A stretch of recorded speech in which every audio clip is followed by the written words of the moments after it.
Hello प्यारे बच्चों, स्वागत है आपका अपने चैनल कला वर्ग में। और आज हम करेंगे विधायिका से संबंधित इम्पोर्टेंट प्रश्न। ये 1 मार्क्स के प्रश्न हैं, 1 नंबर के प्रश्न होंगे इसमें। तो हम शुरू करते हैं।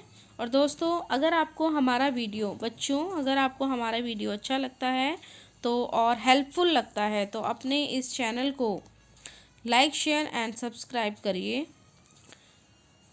प्रश्न नंबर 1, भारत में संघ केंद्र की विधायिका को क्या कहते हैं? या संघ की या केंद्र की विधायिका को संसद कहते हैं। प्रश्न 2, भारत में संसद किन से मिलकर बनती है? तो लोकसभा, राज्यसभा और राष्ट्रपति, इन तीनों से मिलकर के संसद बनती है। प्रश्न 3, जनता का सदन संसद के किस सदन को कहा जाता है? लोकसभा को कहा जाता है। प्रश्न 4, भारत में केंद्र में राज्यों के प्रतिनिधित्व करने वाले सदन का नाम राज्यसभा है। प्रश्न 5, राज्यों की विधायिका को क्या कहते हैं? राज्यों की विधायिका को विधानमंडल या विधानसभा कहते हैं। प्रश्न 6, राज्य स्तर पर विधानमंडल के 2 सदन कौन कौन से हैं? तो राज्य स्तर पर विधानमंडल के 2 सदन हैं, विधानसभा और विधान परिषद। प्रश्न नंबर 7 है, भारत में कौन सी शासन प्रणाली अपनाई गई है? तो भारत में संसदीय शासन प्रणाली अपनाई गई है। प्रश्न नंबर 8 है, संसदीय शासन प्रणाली किस देश से ली गई है? तो ब्रिटेन, यूके, ब्रिटिश या इंग्लैंड, कोई भी ऑप्शन आए, एक ऑप्शन आएगा इनमें से, तो यही आंसर है इसमें, ब्रिटेन। प्रश्न नंबर 9, सरकार के 3 अंगों के नाम बताओ। तो सरकार के 3 अंगों के नाम हैं हमारे विधायिका, कार्यपालिका और न्यायपालिका। प्रश्न नंबर 10, राज्यसभा के सदस्यों के लिए न्यूनतम आयु 30 वर्ष है। कितनी है? 30 वर्ष है। प्रश्न नंबर 11, कोई विधेयक वित्त विधेयक है या नहीं, इसका अंतिम निर्णय करने का अधिकार किसके पास है? तो इसका अंतिम निर्णय करने का अधिकार लोकसभा अध्यक्ष के पास है। प्रश्न नंबर 12 है, भारत में मंत्रिपरिषद किस सदन के प्रति उत्तरदायी है? तो भारत में मंत्रिपरिषद जो है वो लोकसभा के प्रति व्यक्तिगत और सामूहिक दोनों रूपों से उत्तरदायी है। प्रश्न नंबर 13 है, इस प्रश्न को आपको थोड़ा करेक्ट करना पड़ेगा। तो यहाँ पर संसद में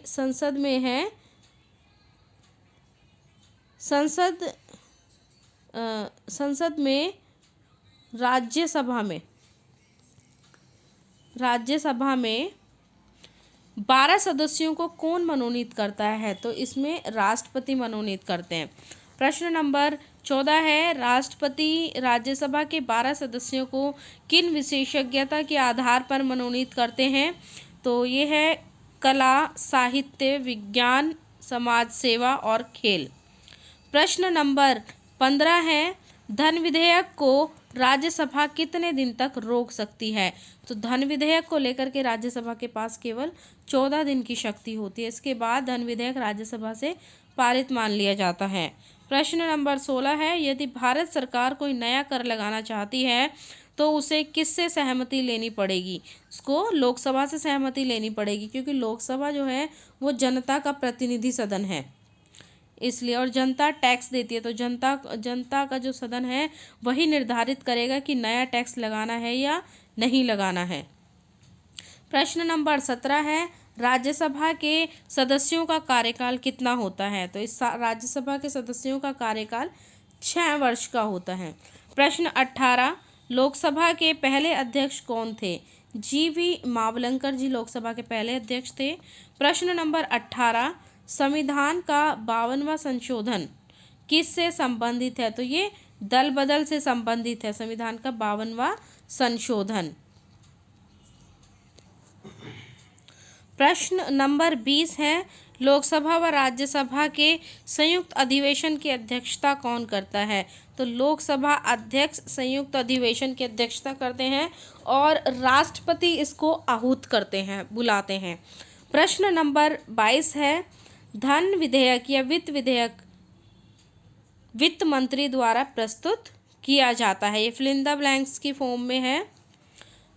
प्रश्न नंबर 23 है, राज्यसभा में प्रत्येक 2 वर्ष बाद कितने सदस्य अवकाश प्राप्त कर लेते हैं? तो 1/3 सदस्य अवकाश प्राप्त कर लेते हैं।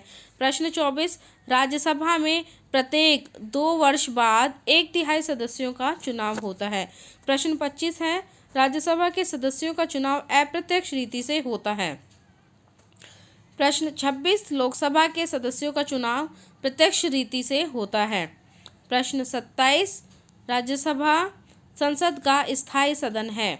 प्रश्न 28 है, लोकसभा संसद का अस्थायी सदन है। प्रश्न 29, राष्ट्रपति को पद से हटाने की प्रक्रिया महाभियोग कहलाती है। प्रश्न 30, भारत की तीनों सेनाओं का सर्वोच्च सेनापति जो है वो राष्ट्रपति है, राष्ट्रपति होता है।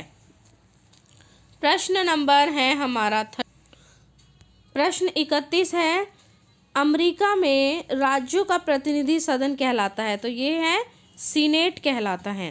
प्रश्न 32, अमेरिका के द्वितीय सदन में राज्यों को, देखो इसमें है समान प्रतिनिधित्व प्राप्त है, भारत में समान नहीं है, भारत में बड़े राज्यों को ज़्यादा और छोटे राज्यों को कम प्रतिनिधित्व प्रदान है। प्रश्न नंबर 33 है, राज्यसभा के सदस्यों की निर्वाचन प्रक्रिया का नाम एकल संक्रमणीय आनुपातिक प्रतिनिधित्व है। प्रश्न नंबर 34 है, वर्ष 1951 के जन प्रतिनिधि कानून के अनुसार राज्यसभा या लोकसभा के उम्मीदवार का नाम किसी न किसी संसदीय निर्वाचक क्षेत्र में पंजीकृत होना आवश्यक है। प्रश्न नंबर 35 है, प्रश्न नंबर 35, वर्तमान में लोकसभा में 543 निर्वाचित सदस्य हैं। 543 है, देखिए 545 थे, पहले 545 निर्वाचित सदस्य थे और जो है 2 एंग्लो इंडियन सदस्यों को 2019 में एक संशोधन किया गया, उसके बाद उन दोनों एंग्लो इंडियन सदस्यों को जो नियुक्ति थी उसको रद्द कर दिया गया। अब एंग्लो इंडियन सदस्यों की नियुक्ति नहीं होगी, तो इसलिए 545 थे पहले, अब 543 बचे हैं। प्रश्न नंबर 36 है, भारत के कितने प्रदेशों में 2 सदनीय विधायिका है? तो देखिए 6 राज्यों में है 2 सदनीय विधायिका है, बिहार, उत्तर प्रदेश, आंध्र प्रदेश, महाराष्ट्र, कर्नाटक और तेलंगाना। प्रश्न नंबर 37, भारत में दल बदल से संबंधित 2 संशोधन कौन से हैं? तो इसमें है संविधान का 52वां संशोधन और 91वां संशोधन, 91वां संशोधन। प्रश्न नंबर 38 है, संसद की कार्यवाही में सर्वोच्च अधिकारी कौन होता है? सर्वोच्च अधिकारी सदन का अध्यक्ष होता है, सदन का अध्यक्ष होता है इसमें। प्रश्न नंबर 38 है, भारतीय संघात्मक सरकार में, देखिए वर्तमान का है ये, तो भारतीय संघात्मक सरकार में 28 राज्य हैं और 8 केंद्र शासित इकाइयां हैं। प्रश्न नंबर 40 है, भारतीय संसद की वित्तीय समितियों के नाम, इसमें है लोक लेखा समिति, प्राक्कलन समिति, लोक उपक्रम समिति। ये तीनों समितियां जो है वो वित्तीय समितियां हैं। और दोस्तों बस आज की वीडियो में हम 40 प्रश्न करेंगे। नेक्स्ट प्रश्न हम अपनी अगली वीडियो में लेकर के आएंगे।